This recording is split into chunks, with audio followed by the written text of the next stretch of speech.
In section 1, we're going to start with the introduction to statistics. So there are two meanings of the word statistics. First, the capital statistics, that is the study of statistics, which is the art of science of using data to better understand the world around us. So this is where we collect data, we make nice graphs, we look at this data, we analyze it, we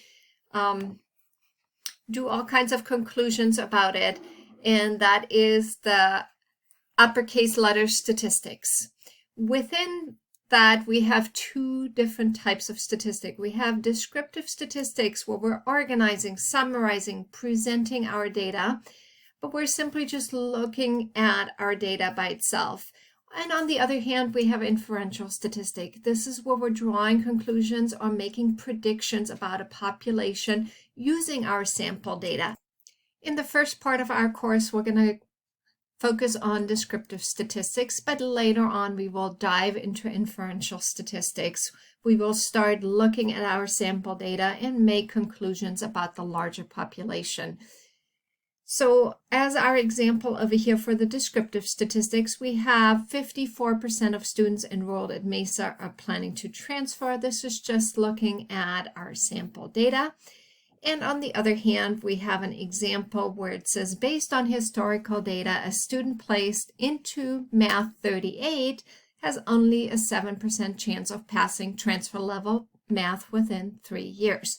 So this is really trying to draw a conclusion about historically what is happening to students who start with Math 38 and then go through the subsequent course list until we get to statistics, which is the first math, transfer level course for a lot of students. Let's keep looking over here into when do we use statistics in real life? How do we use statistics in business? Well, there's a lot of statistics involved in business when we look at, on Wall Street, maybe in the stock market, market research. All these are driven by statistics. Looking at trends.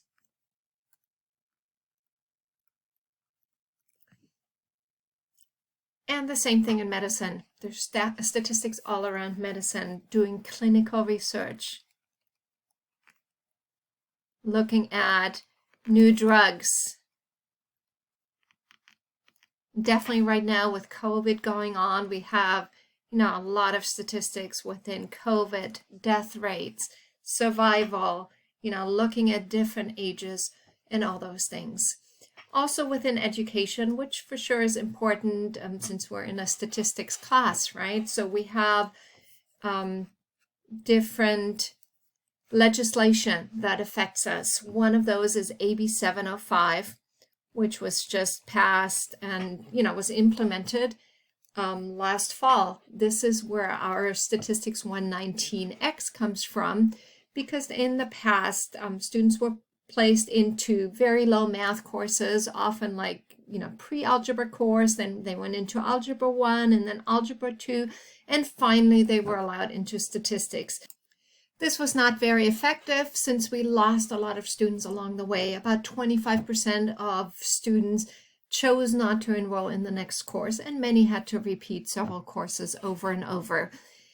A lot of these math concepts were not necessary in order to complete a statistics course. So for students who could not place into statistics directly, we now have the 119X course with it, which is statistics with support. And the idea is if we can get students to enroll in statistics, give them additional resources so that they can pass Statistics 119.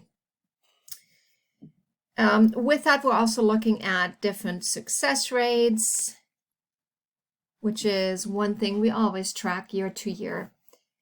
In sports, we have our sports statistics for players, for the different sports. This is important for drafting, but also how much these players are getting paid.